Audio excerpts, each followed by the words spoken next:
বাংলাদেশ ও পাকিস্তানের মধ্যে সরাসরি ফ্লাইট চালু হতে যাচ্ছে শিগগির। এর ফলে দুই দেশের মধ্যে ব্যবসায়িক সম্পর্ক জোরদার হবে বলে আশা করা হচ্ছে। এমনটাই ঘোষণা দিয়েছেন পাকিস্তানে নিযুক্ত বাংলাদেশের হাই কমিশনার মোহাম্মদ ইকবাল হোসাইন।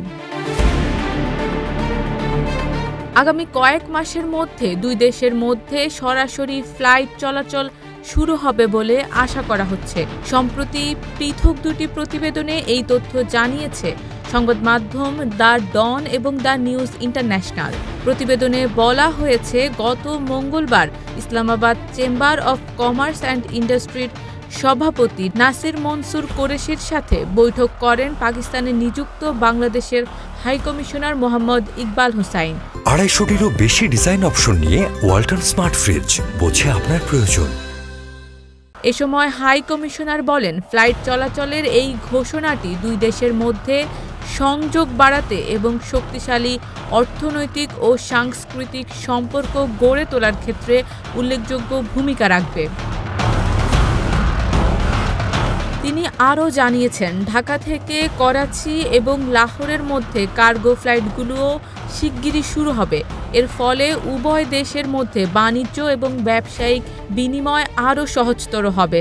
ইকবাল হোসাইন পাকিস্তানের সাথে ব্যবসায়িক অংশীদারিত্ব জোরদার করার জন্য বাংলাদেশের প্রতিশ্রুতি তুলে ধরেন এবং পাকিস্তানি নাগরিকদের জন্য অনলাইনে বাংলাদেশি ভিসা পাওয়া আরও সহজ করার উপরও জোর দেন। বাংলাদেশি এই রাষ্ট্রদূত এ সময় উভয় দেশকে দ্বিপাক্ষিক সুবিধার সর্বাধিক ব্যবহার নিশ্চিত করার জন্য যৌথ উদ্যোগ এবং শিল্প সহযোগিতা অন্বেষণ করতে উৎসাহিত করে।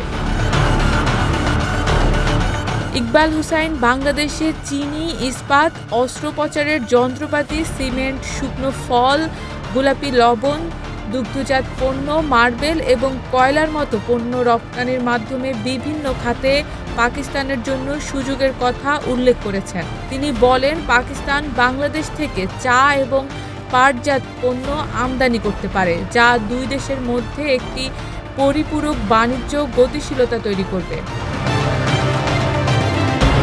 এর আগে ইতিহাসে প্রথমবারের মতো গত 11 নভেম্বর পাকিস্তান থেকে সরাসরি কার্গো জাহাজ বাংলাদেশে পৌঁছায়। Hyderabad chamber of small traders and small ইন্ডাস্ট্রির সভাপতি মোহাম্মদ সেলিম ঢাকায় শুল্ক ছাড়পত্রে পাকিস্তানি পণ্য রপ্তানিকারকরা যেসব চ্যালেঞ্জের মুখোমুখি হয়ে থাকেন সেগুলোও তুলে ধরেন এবং সমস্যার দ্রুত সমাধানের আহ্বান জানান।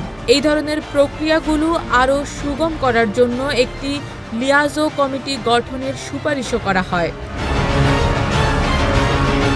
শারমিন নিশু, ঢাকা পোস্ট।